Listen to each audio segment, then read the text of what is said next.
기독교는 세상의 그 어떤 종교보다도 현실, 이곳 땅을 주목합니다.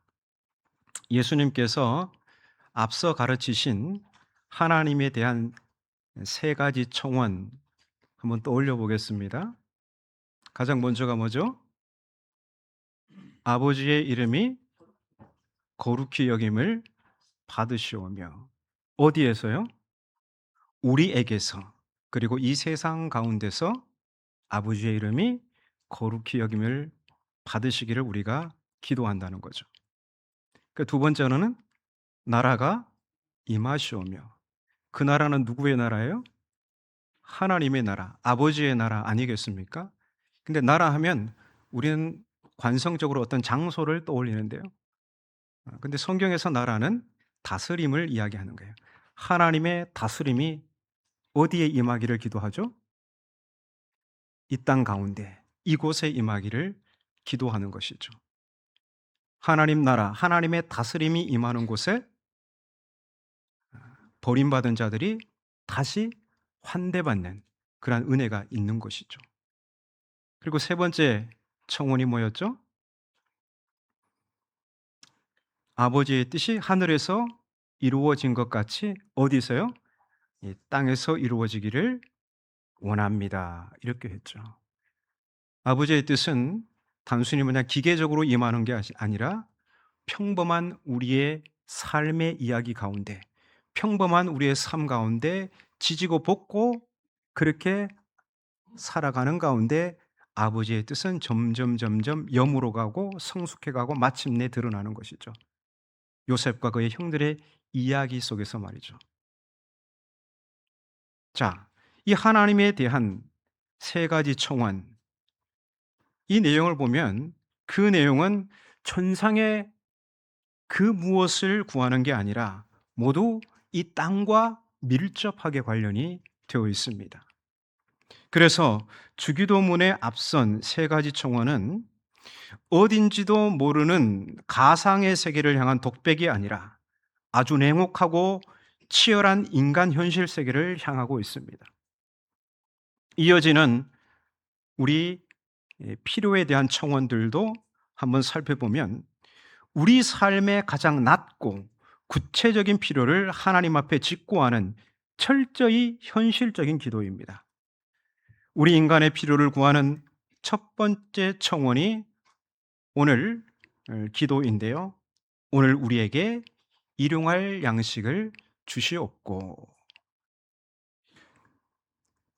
문명과 역사의 거창한 담론이 아니라 오늘 당장 입으로 들어가야 할 빵을 구하고 밥을 구하라는 것입니다. 이 짧은 한 문장의 기도는 육신으로 사는 우리의 신앙이 얼마나 철저하게 이 땅의 삶과 맞닿아 있는지를 보여줍니다. 오늘 말씀을 통해 우리가 매일 고백하는 일용할 양식을 구하는 기도 속에 담긴 은혜의 메시지가 무엇인지 함께 나누기를 원합니다. 첫 번째 일용할 양식은 거룩한 것입니다. 우리는 종종 오해합니다. 교회에서 행하는 종교적 행위는 영적이고 거룩한 것이며 세상에서 먹고 마시며 돈을 벌고 살아가는 것은 육체적이고 속된 것이라 생각합니다. 그러나 기독교의 구원은 영혼만 쏙 건져 올리는 반쪽짜리 구원이 아닙니다. 하나님은 우리의 영혼만 창조하신 게 아니라 배고픔을 느끼고 더위를 타며 매일 에너지를 공급받아야만 살 수 있는 나약하고 의존적인 육체를 창조하셨습니다. 예수님은 이 땅에서 행하신 사역, 그 사역을 우리가 한번 보면 마가복음 6장을 우리가 가보면 배에서 내리신 예수님께서 큰 무리를 보시고 그들이 마치 목자 없는 양과 같음으로 인하여 불쌍히 여기십니다. 그 마음에서 불쌍히 여기는 마음이 일어나셨습니다. 날이 저물어 가고 빈들에는 먹을 것도 없어 제자들이 예수님께 제안하죠. 예수님, 무리를 보내서 이 마을 저 마을 그렇게 흩어 보내서 거기에 가서 무엇을 사 먹도록 하십시다. 제자들의 제안은 매우 현실적이고 시적절했습니다. 그런데 제자들의 제안에 대한 예수님의 대답이 무엇입니까? 너희가 먹을 것을 주면 안 되겠니? 너희가 주면 되잖아. 예수님은 배고픈 이들을 그냥 돌려보낼 생각이 없으신 것 같습니다. 왜 그러셨을까요? 제자들의 제안이 터무니없는 것도 아닌데 말입니다. 매우 시적절하고 현실적이잖아요. 그 이유는 예수님은 제자들과는 다른 눈으로 굶주린 무리를 보셨기 때문입니다. 예수님은 굶주림을 단순히 개인의 불행이나 사회적 문제로만 보지 않으셨습니다. 세상에 굶주림이 있는 것은 하나님의 창조 질서가 깨진 것이고, 그래서 결핍이 있는 세상은 하나님 나라, 곧 하나님의 주권적 다스림이 임해야 할 영역이었습니다. 그래서 예수님은 굶주린 무리를 그냥 돌려보내지 않으셨습니다. 예수님은 떡 5개와 물고기 2마리로 5천 명을 먹이시고 12광주리를 남기셨습니다. 이 오병이어 기적은 단순히 배고픈 사람에게 한 끼를 제공한 사건이 아닙니다. 하나님의 나라, 곧 하나님의 다스림이 임하는 곳에는 누구도 배제되지 않고 풍성한 식탁을 누릴 수 있다는 것입니다. 만일 제자들의 제안을 따라 무리를 마을로 보냈다면, 그 중에는 사 먹을 여력이 있는 사람이 있는가 하면 그날 저녁을 굶어야 하는 사람은 훨씬 많았을 것입니다. 하나님 나라는 각자 도생이 아닙니다. 하나님 나라가 임하는 곳에는 누구 하나 예외 없이 모두가 충분히 먹고 마실 수 있습니다. 예수님은 오병이어 기적을 통해 하나님의 나라, 하나님의 주권적 통치가 그곳에 임한 것을 보여주신 것입니다. 그러므로 너희가 먹을 것을 주라는 예수님의 말씀은 오늘 교회를 향한 명령이기도 합니다. 세상은 굶주린 사람을 향해 각자 알아서 해결하라고 하지만 예수님은 교회를 향해 너희가 먹을 것을 주라 말씀하십니다. 그래서 교회는 지구상의 굶주린 사람들을 위해 일용할 양식을 구하며 사랑과 나눔을 실천하도록 도전받는 것입니다. 고백록의 저자로 잘 알려진 성 어거스틴, 아우구스티누스라고 하죠. 이 사람은 사제가 성찬대에 놓인 빵을 두고 기도할 때 그 평범한 빵이 기이하고 비범한 어떤 물질로 변하는 것이 아니다라고 했습니다.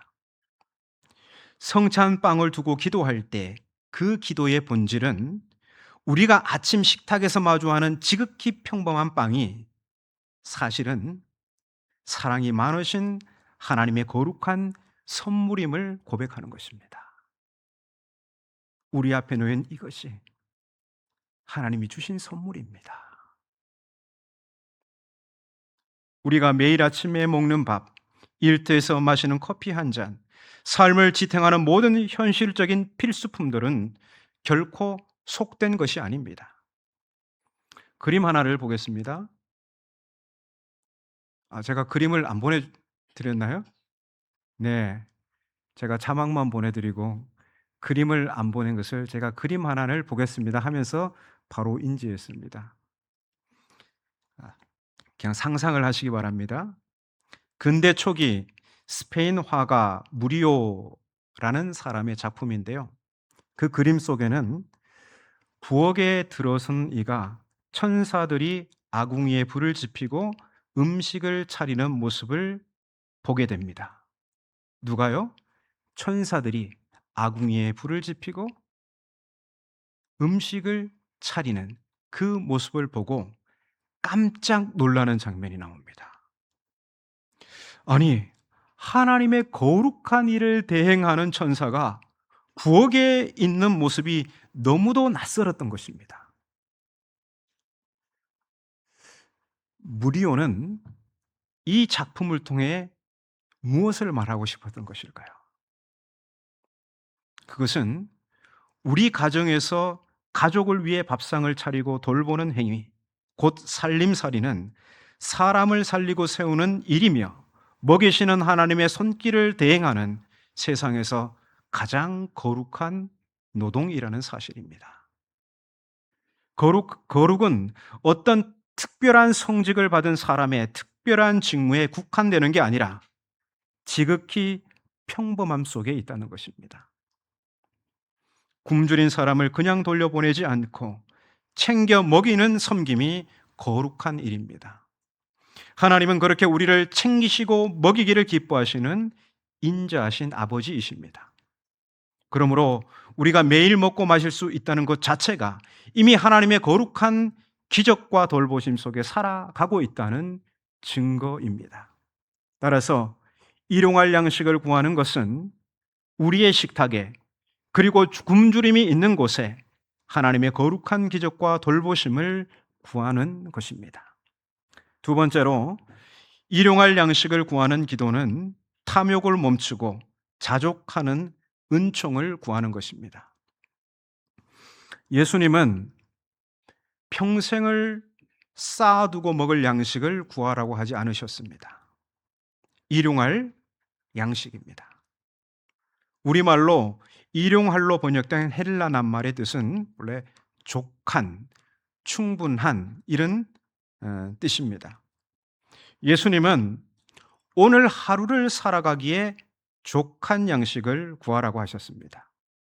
왜냐하면 그 이상을 쌓아두기 시작할 때 인간은 하나님을 의지하는 법을 망각하고 자기 소유를 우상으로 섬기기 때문입니다. 과거 이스라엘 백성들이 광야를 걸어갈 때를 기억해 보십시오. 하나님은 하늘에서 만나를 내려주셨지만 철저한 규칙이 있었습니다. 오늘 필요한 만큼의 양만 거두라, 이렇게 말씀하셨죠. 탐욕으로 혹은 염려로 인해서 내일 것까지 양껏 거둔 사람들의 만나 어떻게 되었을까요? 이튿날이 되자 벌레가 생기고 썩어 냄새가 났습니다. 먹을 수 없게 되었죠. 하나님은 광야 학교에서 그의 백성들이 하나님을 신뢰하며 하루치 믿음으로 살아가는 법을 훈련시키셨습니다. 오늘날 우리는 어떤 시대를 살아가고 있습니까? 오늘 필요한 양식으로 살아가는 게 아니라 배가 고프기도 전에 또 먹습니다. 저녁을 먹고도 텔레비전 앞에 앉아서 무언가를 끊임없이 밀어 넣습니다. 넣고 또 넣고. 오늘 우리 중에는 내일 먹을 양식이 걱정되어 전전긍긍하는 분들은 거의 없을 것입니다. 우리의 문제는 양식이 부족한 게 아니라 오히려 너무 많아 생기는 문제들이죠. 지금 우리는 과소비와 채워도 만족할 수 없는 욕망이 분출하는 시대를 살고 있습니다. 이상하죠? 밥 굶던 시절에는 삼시세끼 밥만 먹어도 소원이 없다고 했는데 그게 현실이 된 지 오래되었고 그 후 우리는 상상하지도 못했던 문명의 많은 혜택을 누리고 있지만 우리 내면은 아직도 만족하지 못합니다. 이미 오래전부터 인류는 인간의 욕망이 끝이 없다는 것을 알았습니다. 그 이야기가 창세기 3장 이야기입니다.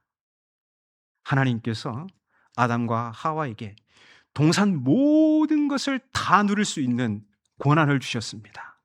그러나 단 하나, 저 동산 가운데 있는 선악을 알게 하는 나무의 열매는 먹지 말라 하였죠.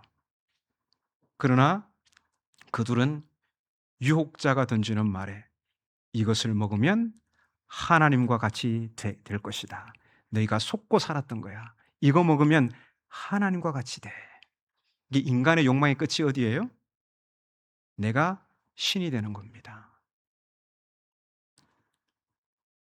내가 하나님이 되기 전까지는 인간은 결코 만족하는 법을 모릅니다. 온두라스 공화국의 어느 작은 산골 마을에 한 여인이 살고 있습니다. 그녀는 매일 힘겹게 산에 올라 땔감으로 쓸 나뭇가지를 모아 등에 지고 내려옵니다. 다시 산에 올라 요리에 쓸 물을 길어옵니다. 그리고 남편이 땀 흘려 재배한 옥수수 나랄 하나하나를 아주 소중히 여기며 맷돌에 갑니다. 올겨울을 무사히 날 수 있기를 간절히 희망하면서 그녀의 거친 손 안에서 옥수수 빵이 만들어집니다. 프라이팬에 구워낸 그 빵은 그날 자녀들의 줄인 배를 채워줄 유일한 양식입니다. 이 여인이 소박한 식탁에서 고백하는 오늘 우리에게 일용할 양식을 주소서라는 기도와 냉장고와 창고에 먹을 것을 가득 채워놓고 아무런 생각 없이 오늘 우리에게 일용할 양식을 주소서라고 하는 우리의 타성적 기도가 과연 같을 수 있을까요? 내용은 같지만 전혀 다른 무게입니다. 우리는 과소비 문화 속에서 다음과 같이 새롭게 기도해야 합니다. 주님, 우리에게 만족할 줄 아는 은총을 주옵소서. 세상이 우리에게 너무도 많은 것을 소유하라고 부추길 때 대담하게 아니요! 라고 말할 수 있도록 도와주옵소서. 이렇게 기도할 때 우리는 비로소 기본으로 돌아가는 법을 배우게 되며 내가 원하는 것이 아니라 나에게 정말 필요한 것을 분별하는 지혜를 얻게 됩니다. 그래서 구약의 지혜자는 하나님께 이렇게 기도했습니다. 나를 가난하게도 마옵시고 부하게도 마옵시고 오직 필요한 양식으로 나를 먹이시옵소서. 혹 내가 배불러서 하나님을 모른다 여호와가 누구냐 할까 하오며 혹 내가 가난하여 도둑질하고 내 하나님의 이름을 욕되게 할까 두려워함이니이다. 구약의 지혜자는 육체를 가진 자신의 한계를 알고 하나님과 올바른 관계를 위해 오늘의 족한 양식을 구했습니다. 비교하고 경쟁하는 소비주의 문화에 길들여진 우리는 남보다 더 좋은 것을 선점하기를 갈망하고 그것을 소유하는 것을 행복이라 생각합니다. 그러나 예수님께서 우리에게 구하도록 가르치신 기도는 오늘의 족한 양식입니다. 그래서 우리는 이 기도를 드리면서 내 안에서 끊임없이 소용돌이치는 탐욕을 향해 그만이라고 명령하고 오늘 주신 주님의 하루치 은혜에 감사하며 자족하며 사는 법을 배우게 되는 것입니다. 끝으로 일용할 양식을 구하는 기도는 공동체의 생존을 책임지는 사회적 기도라는 사실입니다. 다시 한번 본문을 보십시오. 그 11절을 보시면 예수님은 오늘 나에게 일용할 양식을 주소서라고 기도하기를 가르치지 않으셨습니다. 오늘 누구에게요? 우리에게 일용할 양식을 주소서라고 기도하라 하셨습니다. 나의 족한 양식이 아니라 우리의 족한 양식을 구하는 것입니다. 이것이 의미하는 바가 무엇일까요? 이 기도는 나 혼자 잘 먹고 잘 사는 이기적 기도가 아니라 이웃의 배고픔을 나의 책임으로 껴안는 사회적 기도입니다. 우리가 매일 먹는 양식은 결코 나 혼자의 힘으로 얻을 수 있는 게 아닙니다. 그것은 공동체적 산물입니다. 여러분이 오늘 아침에 드신 빵 한 조각, 밥 한 그릇을 생각해 보십시오. 그게 어떤 과정을 통해서 여러분의 식탁에 올랐습니까? 무더위를 견딘 농부의 수고와 밤을 새워 밀가루를 반죽한 제빵업자의 노력이 있었습니다. 새벽 도로를 가르며 물건을 실어 나른 배송기사의 고단함과 음식을 조리하여 식탁에 올린 가족의 헌신이 있었습니다. 이 세상에 혼자 힘으로 먹고 살 수 있는 사람 단 한 사람도 없습니다. 우리는 모두 촘촘하게 연결된 우리라는 공동체 안에서 하나님의 공급하심을 누리고 있는 것입니다.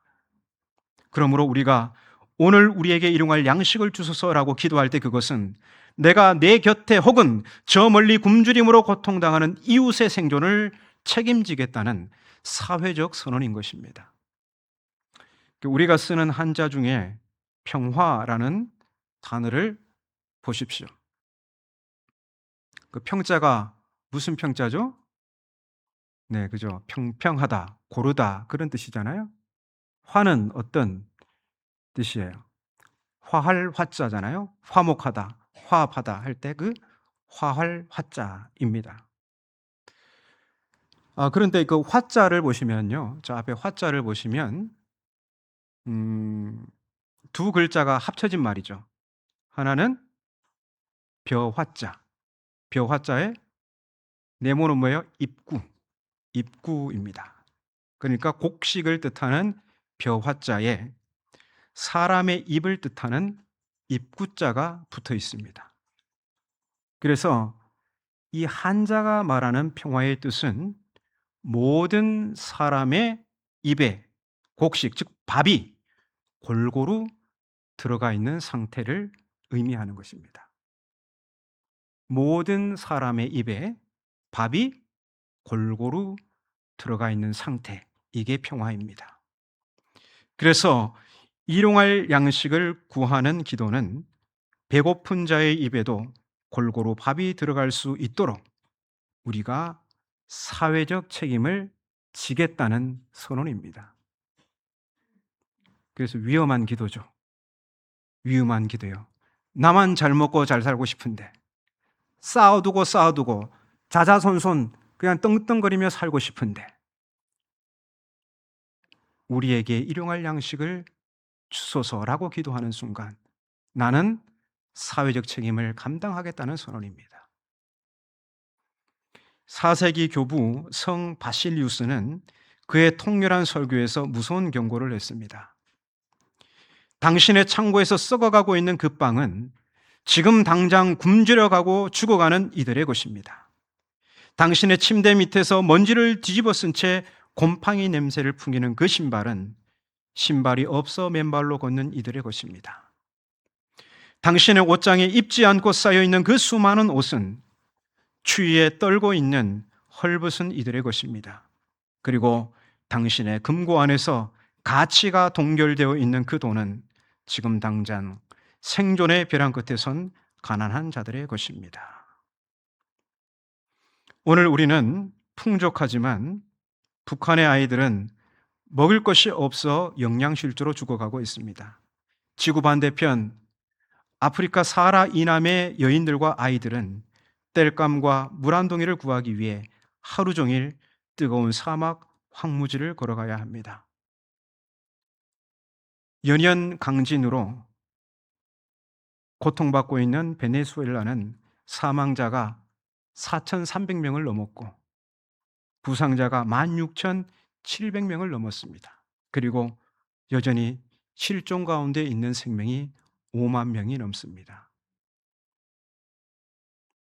이들에게 지금 가장 시급한 게 뭘까요? 먹을 양식과 마실 물, 이런 것들이겠죠. 반면 우리는 엄청난 양의 음식물 쓰레기를 버리고 에너지를 과하게 소비하느라 여름철 카페마다 에어컨을 너무 세게 틀어 추위에 떨며 긴 옷을 입고 앉아 있습니다. 혹 여러분 집 냉장고 안에는 썩어서 버려야 할 음식물이 반복적으로 나오지는 않습니까? 하루가 멀다 하고 쏟아져 나오는 신품을 구매하기 위해 물건의 수명이 다하기도 전에 지루하다는 이유로 폐기 처분해버리는 낭비의 죄를 짓고 있지는 않습니까? 이런 삶의 방식을 아무런 문제의식 없이 취하면서 오늘 우리에게 일용할 양식을 주소서라고 기도하는 것은 얼마나 허무한 것인가요? 구약 성경의 율법은 농부들에게 추수할 때 반 모퉁이를 다 베지 말고 가난한 과부와 나그네를 위해 남겨두라고 명령했습니다. 우리 씀씀이 영역에도 어려운 이들의 몫을 위해 모퉁이를 떼어놓기 시작할 때 우리는 비로소 탐욕에서 벗어나 우리에게 일용할 양식을 주소서라는 기도에 담긴 사회적 책임에 대한 선언을 실천하는 진실한 그리스도인으로 살아갈 수 있습니다. 성만찬 예식을 떠올려 보십시오.